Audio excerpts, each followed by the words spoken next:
नमस्कार, स्वागत है आपका। आप देख रहे हैं एसबीसीएन टाइम्स और आपके साथ मैं हूं वैशाली व्यास। आइए बुलेटिन की शुरुआत करते हैं इस वक्त की अहम खबरों के साथ।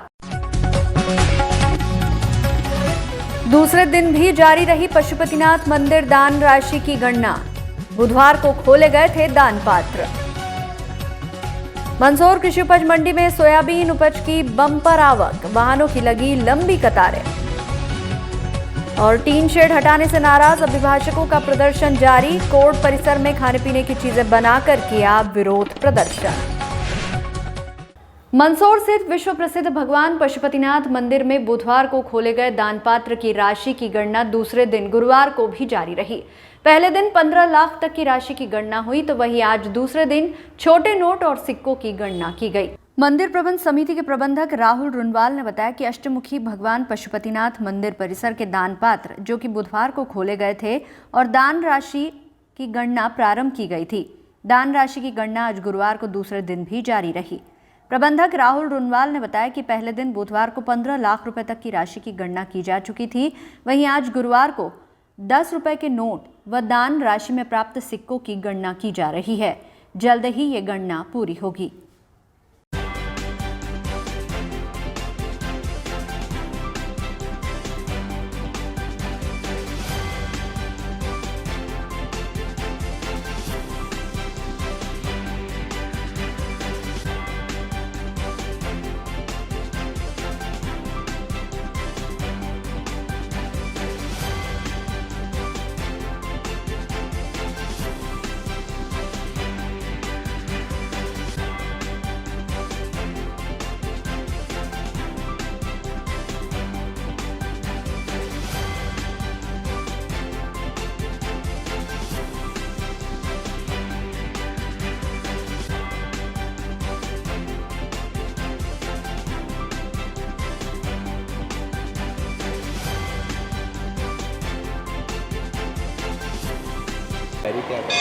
भगवान पशुपतिनाथ मंदिर में दान राशि की गणना आज दूसरा दिन है।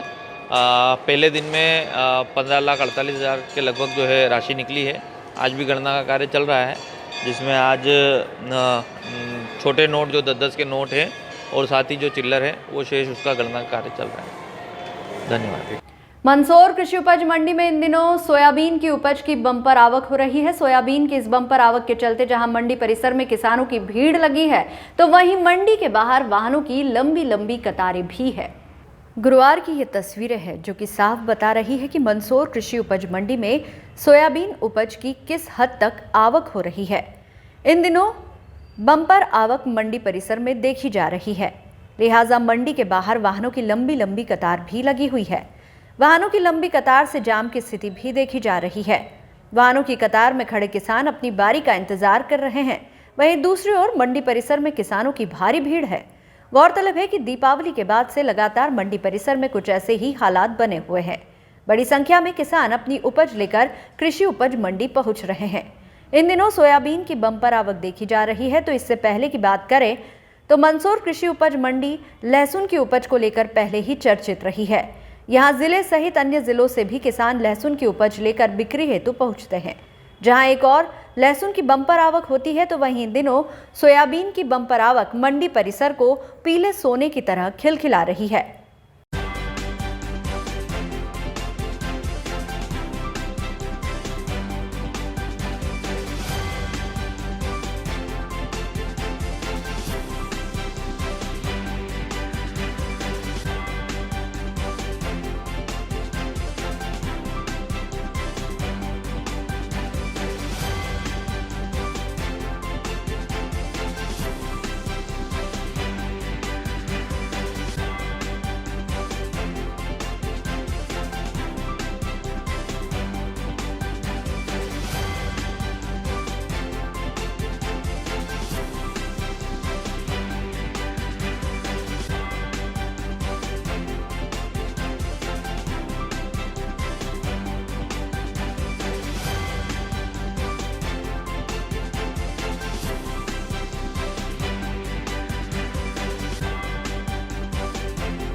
क्या समस्या आ रही है आपको? मैं मंडी से कहना चाहता हूँ कि जल्द से जल्द मंडी में पानी की व्यवस्था करें।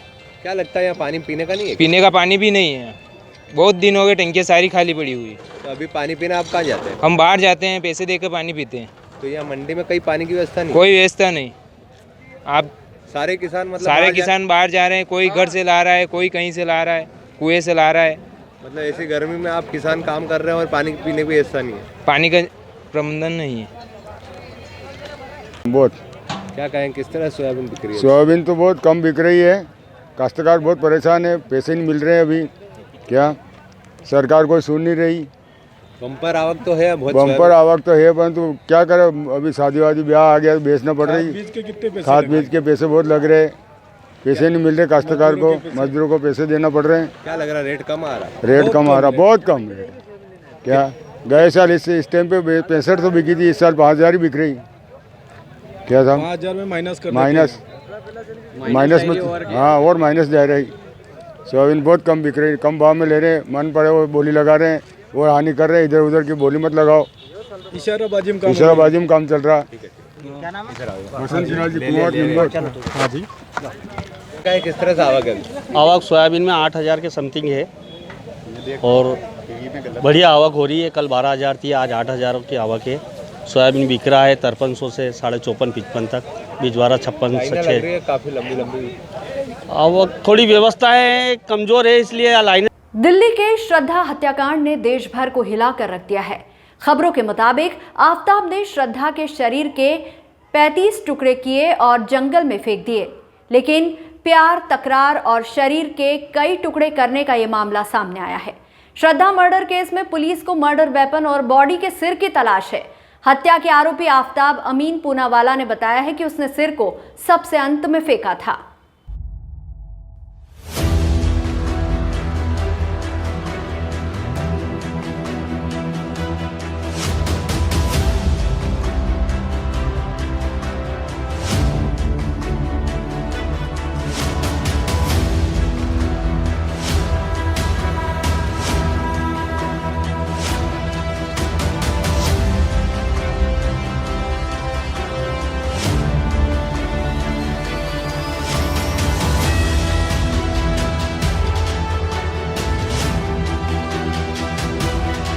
मुंबई की रहने वाली श्रद्धा ने मास मीडिया की पढ़ाई की थी। कॉलेज में दोस्त उसे 4G गर्ल कहकर बुलाते थे। 26 साल की श्रद्धा मुंबई के मलाड की रहने वाली थी। यहाँ वह एक मल्टीनेशनल कंपनी के कॉल सेंटर में काम करती थी। 2019 में मुंबई के कॉल सेंटर में काम करने के दौरान श्रद्धा की आफताब से मुलाकात हुई। दोनों एक डेटिंग ऐप के जरिए मिले थे। उनके रिश्ते से परिवार वाले नाखुश थे। श्रद्धा और आफताब के रिलेशनशिप के बारे में परिवार को 18 महीने बाद पता चला। श्रद्धा ने अपनी मां से 2019 में कहा था कि वो आफताब के साथ लिव इन रिलेशनशिप में है। श्रद्धा के पिता विकास मदन वॉकर बताते हैं, श्रद्धा ने अपनी मां से 2019 में कहा था कि वह आफताब के साथ लिव इन रिलेशनशिप में है। हमने इसका विरोध किया था। तब श्रद्धा नाराज हो गई। उसने कहा कि मैं 25 साल की हो गई हूँ, मुझे अपने फैसले लेने का पूरा हक है। मैं आज से आपकी बेटी नहीं। मेरी पत्नी ने काफी मिन्नतें की, मगर वह आफताब के साथ चली गई।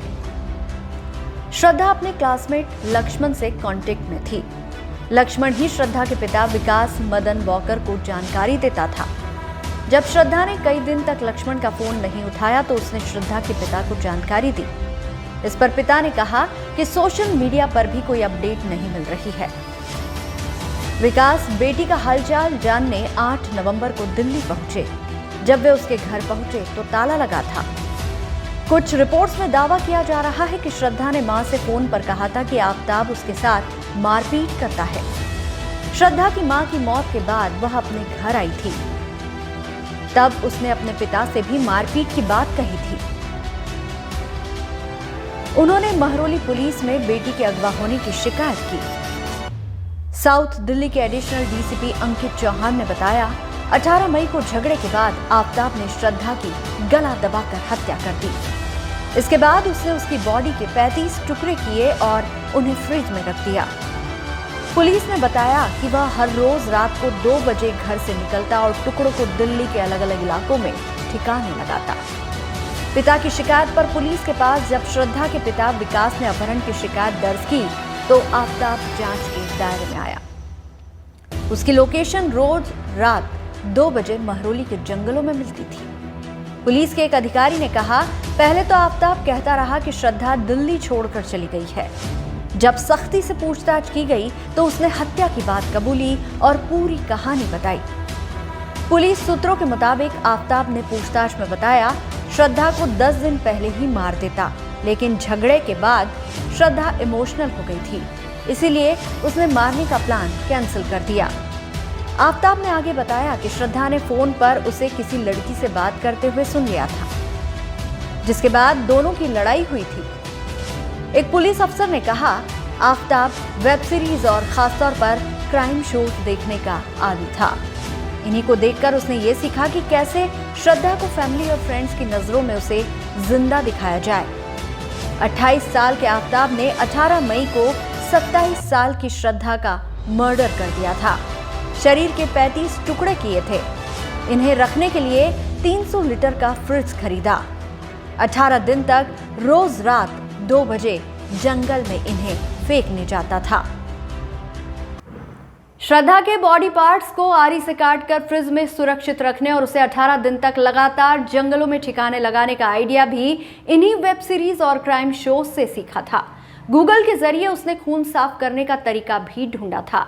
सूत्रों के मुताबिक आफताब ने जिस कमरे में श्रद्धा की डेड बॉडी के टुकड़े फ्रिज में रखे थे, वह उसी कमरे में लगातार 18 दिन सोता रहा। इतना ही नहीं, वह रोज फ्रिज खोलकर श्रद्धा के कटे हुए सिर को भी देखता था। बुलेटिन में यहाँ रुकेंगे एक छोटे से ब्रेक के लिए, आप बने रहिए हमारे साथ।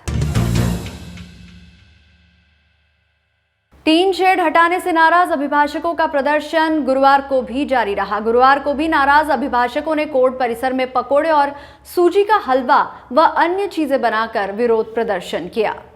हालांकि इस मामले में 3 सदस्यीय समिति बनाने का निर्णय लिया गया है, जिसमें अभिभाषक संघ का प्रतिनिधि भी होगा। यह समिति इस मामले में फाइनल निर्णय लेगी। अभिभाषक संघ बुधवार को भी हड़ताल पर रहा, तो वहीं आज गुरुवार को भी 7वें दिन हड़ताल जारी रही। इसके चलते सभी अभिभाषक न्यायालयीन कार्यों से विरत रहे। हड़ताल के चलते विरोध स्वरूप अभिभाषकों ने कोर्ट परिसर में खाने पीने की चीजें बनाकर विरोध प्रदर्शन किया। इस मामले में दोनों पक्षों की तरफ से एक 3 सदस्यीय समिति का गठन बनाने पर फैसला लिया गया है। इसमें अभिभाषक संघ का प्रतिनिधि भी रहेगा। दोनों ही पक्ष अपनी अपनी बात रखेंगे। इसके बाद समिति निर्णय लेगी। आपको बता दें कि विगत शनिवार को मंदसौर बार एसोसिएशन ने हंगामा करते हुए अनिश्चितकालीन हड़ताल शुरू की थी। अभिभाषकों का आरोप है कि कोर्ट परिसर में महिला वकील रानू दवे द्वारा टीन शेड का निर्माण कराया था, उसे हटा दिया था। इसके विरोध में बार एसोसिएशन ने टीन शेड को वापस उसी स्थिति पर लगवाने की मांग करते हुए हड़ताल शुरू की थी।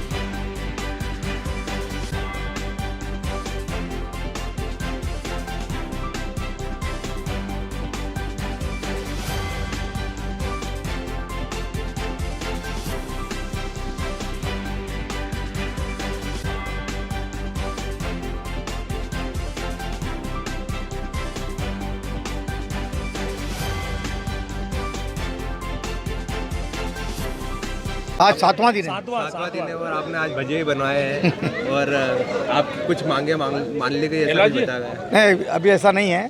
जिला न्यायाधीश जी द्वारा उसी शेड को वहीं रखने बाबत जो आवेदन था अभिभाषक संघ का, उसको सुना और एक कमेटी उन्होंने 3 लोगों की, इसमें 2 एडीजे और एक स्वयं में अध्यक्ष को बनाया है और उन्होंने हम पे छोड़ दिया कि निर्णय करें।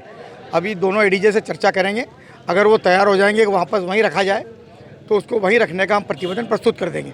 अगर वो इस पॉइंट पर तैयार नहीं होते वहाँ रखने की, तो हम उसके विरुद्ध प्रतिवेदन देंगे और हमारी हड़ताल निरंतर जारी रहेगी। रघुवीर सिंह पंवर, जिलाध्यक्ष बारेश्वर मंदसौर है और हर कला में माहिर रहता है, इसलिए वो वकील रहता है।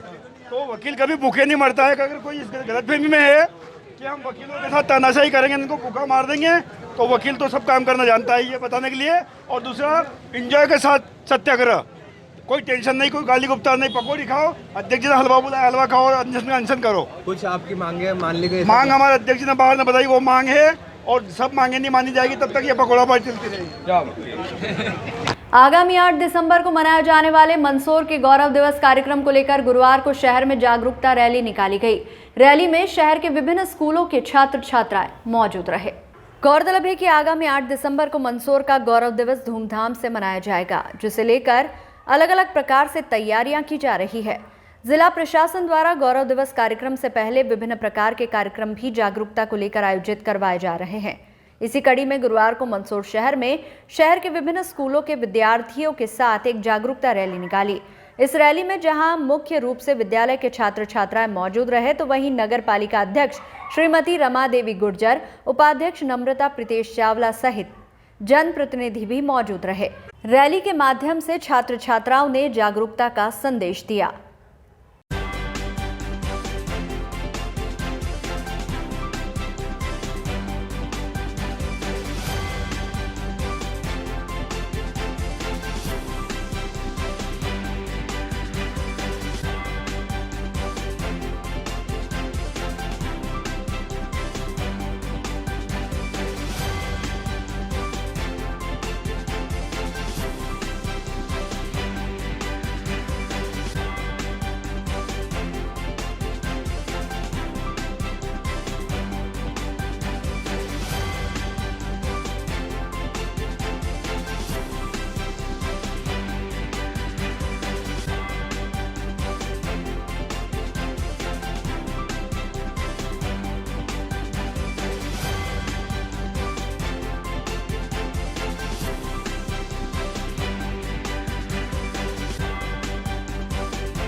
आज देखिए कि हमारा जो मंदसौर का गौरव दिवस होने वाला है 8 दिसंबर को, उसकी श्रृंखला को आज जोड़ते हुए हमने बच्चों को भी इसमें शामिल किया है। सभी स्कूल के जितने भी मंदसौर के स्कूल हैं, उसी के सभी बच्चे इस रैली में शामिल हुए हैं और उन्होंने अपने मंदसौर को जागरूक करने का जो नेतृत्व उठाया है, उसमें नगर पालिका का सभी परिवार शामिल है। हमारे अध्यक्ष, हमारे जो सभापति जी हैं भारती जी पाटीदार, सभी इसमें शामिल है। मैं आप सभी को मंदसौर गौरव दिवस की बहुत सारी शुभकामनाएं देती हूँ। धन्यवाद। महोत्सव समिति और नगर पालिका परिषद की तरफ से आप सभी सम्मानीय मंदसौर नगरवासियों को बहुत बहुत शुभकामनाएं देती हूँ। और आज जो खेल जागरूकता रैली का आयोजन किया है वो बहुत ही शानदार, जिसमें सभी ने बढ़ चढ़कर हिस्सा लिया। सारे शैक्षणिक स्कूल संस्थाएं, सभी ने हमारा बहुत सहयोग किया है।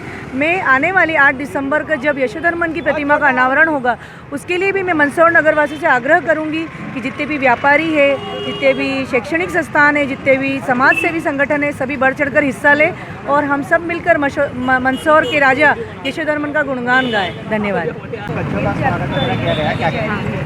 आज मंदसौर गौरव उत्सव का जो खेल जागृति द्वारा जो आयोजित की गई ये रैली है, इसको लेकर के जो उत्साह हमने देखा है हमारे मंदसौर नगरवासियों के मन में, और उस उत्सव का यहाँ प्रदर्शन देखने की भव्य संख्या में जितने बालक बालिकाएं सभी स्कूलों से आए हैं, सभी दीदी और सभी गुरुजनों ने जो प्रयास किया है, और हमारी भारतीय जनता पार्टी की भी सारे हमारे पूरी जिला टीम लगी हुई थी और सारे कार्यकर्ता लगे हुए थे। हमारे भारतीय जनता पार्टी के जितने भी हमारे पार्षद हैं, हमारी पूरी नगर पालिका पार्षद ने भी सबने बहुत ही उमंग और उत्साह के साथ जो इस कार्यक्रम को आयोजन किया वो आप देख रहे हैं। और मैं इस आयोजन को सफल होने के लिए सभी हमारे पूरे नगरवासियों को और हमारे जितने भी स्कूल के प्रिंसिपल है, सभी बच्चों को बहुत बहुत हार्दिक शुभकामनाएं देती हूँ, बधाई देती हूँ। और आगे भी इसी तरह हमारे जितने भी कार्यक्रम आयोजन होंगे उसमें सब इसी उमंग और उत्साह के साथ भाग लेंगे, और बहुत बहुत बधाई, धन्यवाद।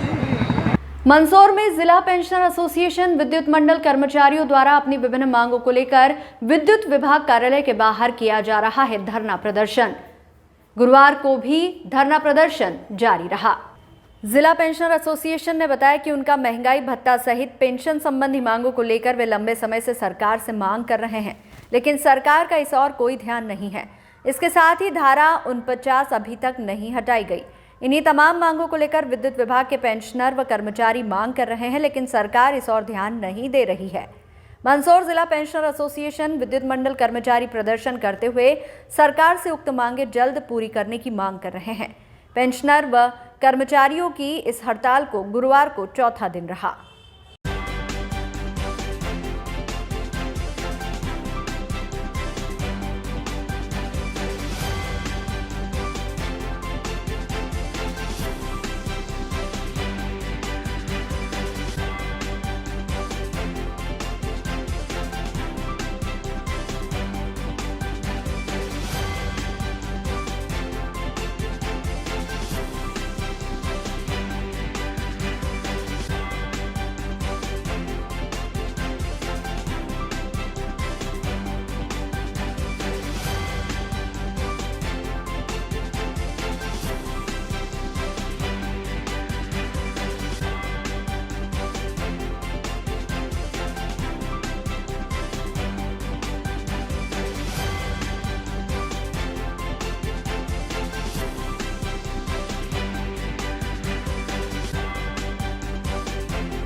किस तरह से आंदोलन किया जा रहा है? ये आंदोलन पूरे ये शुरुआत मंदसौर में सारे जो एमपीवी के हमारे साथी पेंशनर हैं उन लोगों का धरना चल रहा है, और कल रैली है। क्योंकि हो ये रहा है कि प्रदेश के पेंशनरों को तो मिल ही नहीं रहा है, लेकिन प्रदेश के जो पेंशनरों को जो मिल गया वो भी एमपीवी के साथियों को नहीं मिल रहा है, जबकि एमपीवी सरकार को पैसा कमा के देती है लेकिन इनको नहीं दे रहे हैं। तो इन सारी चीज़ों को लेकर प्रदेश सरकार भी ये कर रही है कि छत्तीसगढ़ और मध्य प्रदेश का रोना रोती है और अभी भी टाइम से डीआर नहीं देती है। कल आपने देखा होगा कि छत्तीसगढ़ ने डीआर दे दिया है, लेकिन मध्य प्रदेश में अभी नहीं दिया। एक ऐसी खतरनाक धारा लगा रखी जो कहीं भी लागू नहीं है। लगातार जारी रहेगी आपकी हड़ताल? ये अभी हम लोग क्या है कि कल रैली नहीं करेंगे, और भोपाल में सारे पेंशनर वो चाहे निगम मंडल के हो, एमपीवी के हो, शासकीय कर्मचारियों के हो, सारे ही 24 तारीख को भोपाल में एकत्रित हो रहे हैं। और इस भूमि बहरी सरकार जो हमारी बातें नहीं सुन रही है, हालांकि भारतीय संस्कृति में ये कहावत है कि साहब वरिष्ठों का सम्मान होना चाहिए, लेकिन वरिष्ठों का जितना अपमान आज हो रहा है उतना शायद आज़ादी के बाद या इस प्रदेश का गठन के बाद कभी ऐसा नहीं हुआ है कि पेंशनरों को पहले जब भी रेगुलर को डीए बढ़ता था तो उसी के साथ डीआर बढ़ जाता था। ना ये न्यायालय की सुन रहे हैं न किसी की भी नहीं, इनके अपने हितों के लिए सारे एक हो जाते हैं। तब न तो मीडिया में ये जानकारी आती है कि सांसद विधायक का मंत्रियों का भत्ता बढ़ा तो कितना बाहर आएगा, लेकिन पेंशनरों का कर्मचारियों का बढ़ता तो इमीडिएट कहते थे भाई इतना बहुत हो जाएगा। क्या नाम है आपका? सतीश नागर, अध्यक्ष पेंशनर एसोसिएशन मध्य प्रदेश जिला मंदसौर। ठीक है। इस तरह से कितने देर से आप अभी तक हड़ताल ये मुझे 4 दिनों से धरना आंदोलन चल रहा है। विद्युत मंडल पेंशनरों की 16 सूत्री मांगों को लेकर यह धरना आंदोलन चल रहा है और कल 18 तारीख को हम इसके रैली के रूप में कलेक्टर ऑफिस जाकर इसका ज्ञापन कलेक्टर के नाम, शासन के नाम कलेक्टर को भेजा जा रहा है। कहाँ से निकलेगी रैली? ये यहाँ से चंबल कॉलोनी से कलेक्टर ऑफिस तक जाएगी रैली और बहुत अधिक संख्या में यहाँ पूरे ज़िले के कर्मचारी एकत्रित होने वाले हैं। और हमारी मांगे जो है वो सबसे प्रथम तो ये है कि जो 49 धारा है हम इसका विरोध करते हैं। जब भी सेंट्रल के द्वारा DA घोषित किया जाता है तो उसमें ऐसा कोई बाध्यता नहीं रहती है कि हम सब पोस्ट ऑफिस वालों को देंगे, उस डिपार्टमेंट को देंगे, उस डिपार्टमेंट सिर्फ मध्य प्रदेश ही ऐसा है जो इस 49 धारा को सही मान रहा है, जबकि हम इसका विरोध करते हैं और हम तो ये कहते हैं ये धारा होना ही नहीं चाहिए, इसको विलोपित किया जाए। जबकि मध्य प्रदेश के बाद छत्तीसगढ़ बना है, मध्य प्रदेश से तोड़कर, और हमको मध्य प्रदेश बड़ा भाई होने के बावजूद भी हमें छत्तीसगढ़ से अनुमति लेना पड़ती है। ये बड़े दुर्भाग्य की बात है। लगातार आप मांगे अपने बोल रहे हैं लेकिन कोई सुनवाई नहीं होती है, क्या करें? नहीं, क्या कारण है ये तो शासन समझे और वो समझे इस बात को। यदि नहीं सुनेंगे तो हमारी एकता इतनी है कि हमारे 55,000 कर्मचारी है। एक परिवार के साथ में यदि 10 व्यक्ति हैं तो आप मान के चलिए 55,000 के साथ में कितने कर्मचारी, कितने साथ हो जाता है, पेंशन हो जाते हैं। तो हम शासन से निवेदन कर रहे हैं कि हमारी मांगों को सुन लो तो ज़्यादा ठीक रहेगा, वरना वो कहावत है ना कि शक्ति में वो दम है कि वो कुछ भी कर सकता है। बद्दुआ में आज कितने दिन हो गए धरना में आपको? हमको आज 4 दिन हो चुके हैं, इसके बावजूद भी कोई सुनवाई नहीं हो रही है। और मैं तो कहता हूँ जनप्रतिनिधियों को भी इस बात का एहसास होना चाहिए। जिस समय आपको अपने वोटों की ज़रूरत पड़ती है तो आप सब गली गली में घूमते हो, हाथ फैलाते हो, है ना? तो हम तो हाथ नहीं फैला रहे, हम अपना अधिकार मांग रहे हैं, अधिकार। इस बुलेटिन में फिलहाल इतना ही। लगातार न्यूज़ अपडेट्स के लिए देखते रहिए SBCN टाइम्स। नमस्कार।